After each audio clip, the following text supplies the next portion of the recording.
बच्चों पाठ समझ में आज हम बात करेंगे उपसमुच और उचित उपसमुच। बच्चों ये दोनों आपस में मिलते जुलते हैं और हल्का सा फर्क है। उपसमुच का मतलब क्या होता है कि जैसे मान लो कहते हैं कोई एक बड़ा समुच हो और किसी बड़े समुच का एक छोटा टुकड़ा, छोटा जो टुकड़ा होता है उसे कहते हैं बड़े वाले का उपसमुच। जैसे मान लो आप केसर इंटर कॉलेज में पढ़ रहे हो, केसर इंटर कॉलेज में कक्षा 6 से 12 तक की क्लासेज हैं। अब मैं कह दूँ कक्षा 11 के बच्चों का समुच, तो कक्षा 11 जो है बच्चों वो केसर इंटर कॉलेज का एक टुकड़ा है। तो केसर इंटर कॉलेज का एक टुकड़ा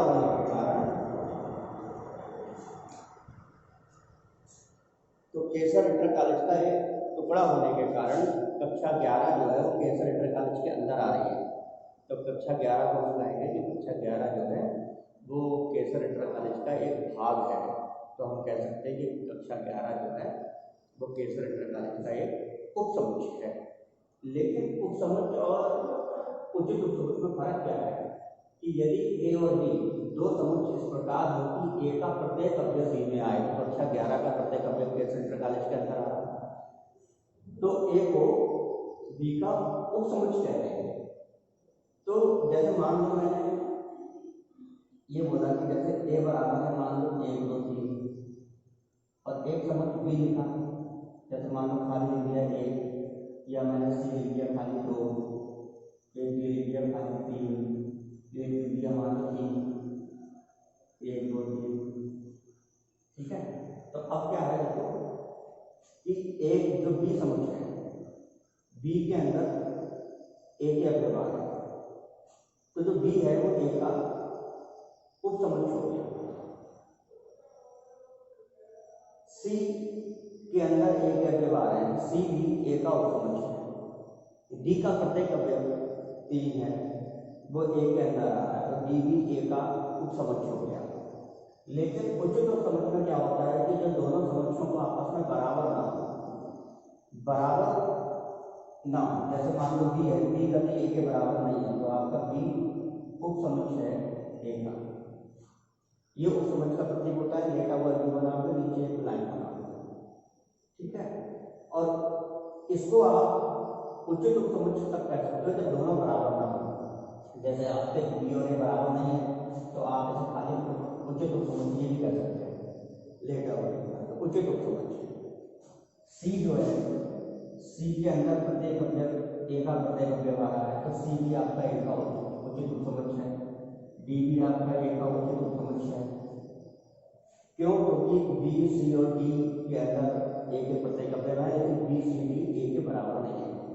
अब जो ई है, ई के अंदर 1 2 3 आ रहे हैं, ए के अंदर भी देखो 1 2 3 आ रहे हैं, तो ई के अंदर आने वाला प्रत्येक अवयव ए के अंदर है, तो ये उचित नहीं जाएंगे। क्यों नहीं जाएंगे? क्योंकि यहाँ ई और ए देखो आपस में बराबर है, बराबर हो गए तो उचित नहीं जाएंगे, तो ये तीनों तो उचित उपसमुच हो गए।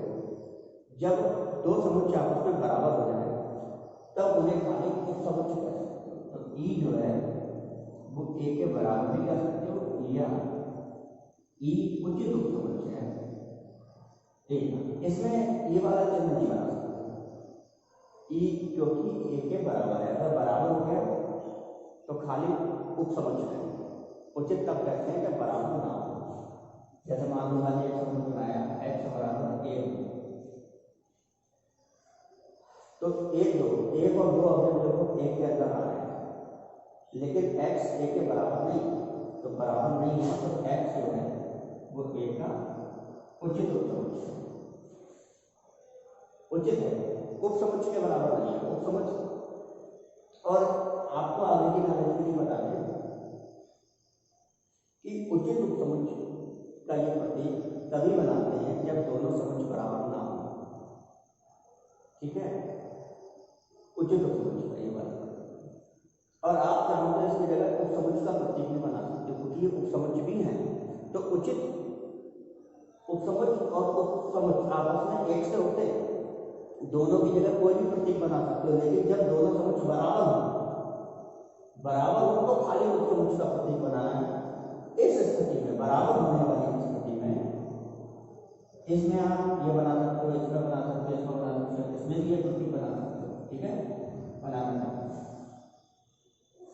लेकिन जब दो समुच बराबर हो तो बराबर होने की स्थिति में ये वाला चिन्ह नहीं बना सकते, तो आपको उपसमुच का ही प्रतीक बनाना है।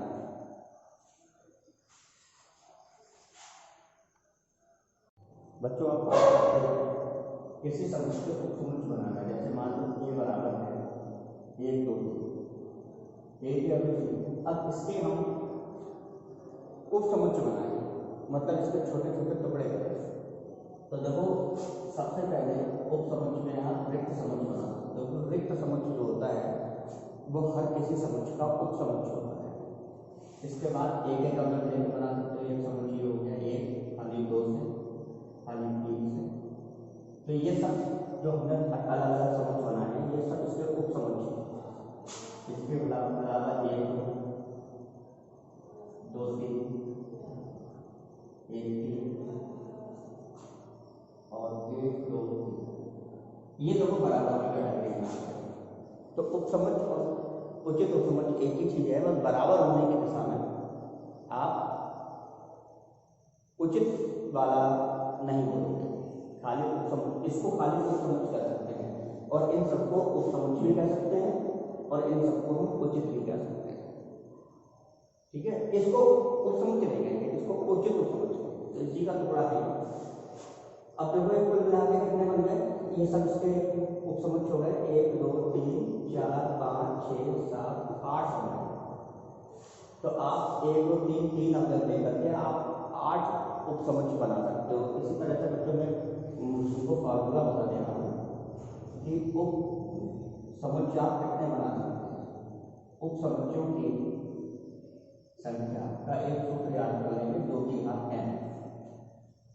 इस फॉर्मूले में जहाँ जो n होता है, n समुच के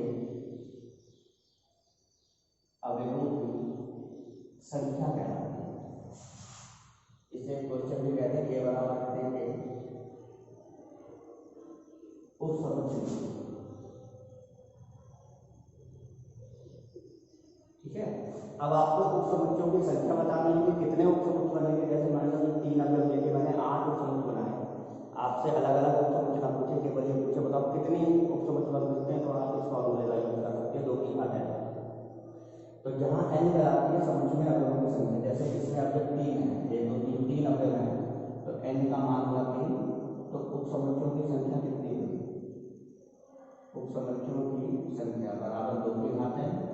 2 की घात n का मान 3, 2 की घात 3 का मतलब 2 की 3 बार करोगे, तो 2 की 3 बार गुणा करोगे तो 8। इसका मतलब 3 अवयव है, तो 3 अवयव लेकर आप 8 उपसमुच बना सकते हो। तो देखो मैंने 8 बनाए, 1 2 3 4 5 6 7 8, ठीक है। इस प्रकार से जैसे मैंने लिखा a बराबर एक समुच लिए AB, तो AB को लेकर आप कितने उपसमुच बना सकते हो। तो उपसमुचों की संख्या सूत्र 2 की घात n। अब अवयव कितने हैं, 2, तो 2 की घात 2, तो 2 की घात 2 मतलब 2 की 2 बार गुणा 4। इसका मतलब आप 2 अवयव a और b लेकर 4 उपसमुच बना सकते हो। तो वो उपसमुच क्या होंगे वो भी निकाल सकते हो। तो उपसमुच क्या क्या होंगे, खाली रिक्त समुच है, फिर एक एक अवयव ले लो, एक में b और एक बार ये साइन a। तो ये संभावना हो गई कि आप ये उपसमुच इसको लेके बना सकते हो। तो 4 1 2 3 4। तो इस तरह आप कटक इस फार्मूले से निकाल सकते हो कि कितने उपसमुच बनेंगे और वो उपसमुच कौन कौन से हैं। तो सबसे पहले बच्चों आपको रिक्त समुच बनाना है, उसके बाद आप समुच के सिंगल सिंगल अवयव लो, फिर जोड़े में लेते चले जाओ, तो इस तरह बनते चले जाएंगे उपसमुच। बच्चों उपसमुच पर आधारित एक क्वेश्चन और आता है घात समुच।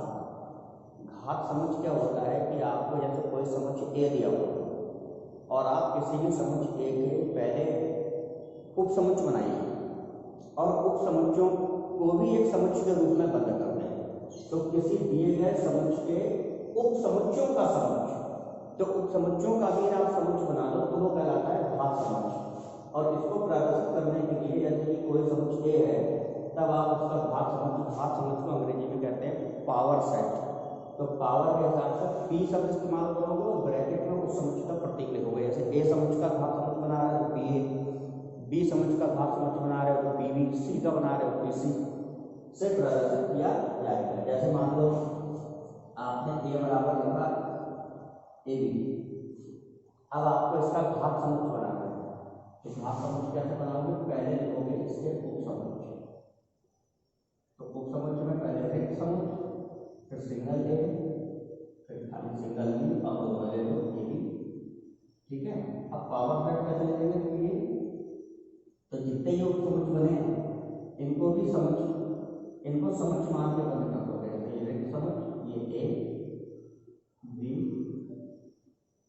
ए बी, और इनको मानेंगे ये है इसके अवयव, तो अवयव मान के इनको भी देखो मैंने मंथली ब्रैकेट में बंद कर दिया। तो ये जो समुच्च बना मंथली ब्रैकेट में बंद करके ये उपसमुच्चों को अवयव मानकर मैंने एक समुच्च का निर्माण करा। तो ये कहलाता है आपका घात समुच्च। जैसे मान लो ये एक एग्जाम्पल है, दूसरा जैसे ए बराबर दिया है, मान लो जैसे आपका एक्स वाई जेड, अब इसमें 3 अवयव आ गए, 3 अवयव आ गए तो इसके 8 उपसमुच्च बनेंगे। मान लो बी मान नंबर दे रहा हूँ तो उसका पावर सेट क्या होगा? P B.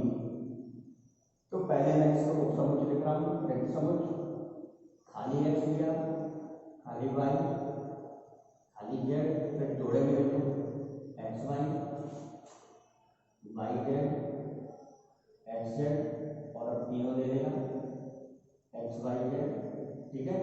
तो देखो ये 8 अवयव में 3 अवयव है तो 8 मिलेंगे, 1 2 3 4 5 6 7 8, ये बन गया उपसमुच्च। और पावर सेट लिख रहे हो तो उपसमुच्चों को भी एक मंथली ब्रैकेट में बंद कर दिया। तो उपसमुच्चों को मैंने मंथली ब्रैकेट में बंद कर दिया, तो ये हो गए बच्चों इस समुच्च बी के घात समुच्च के अवयव।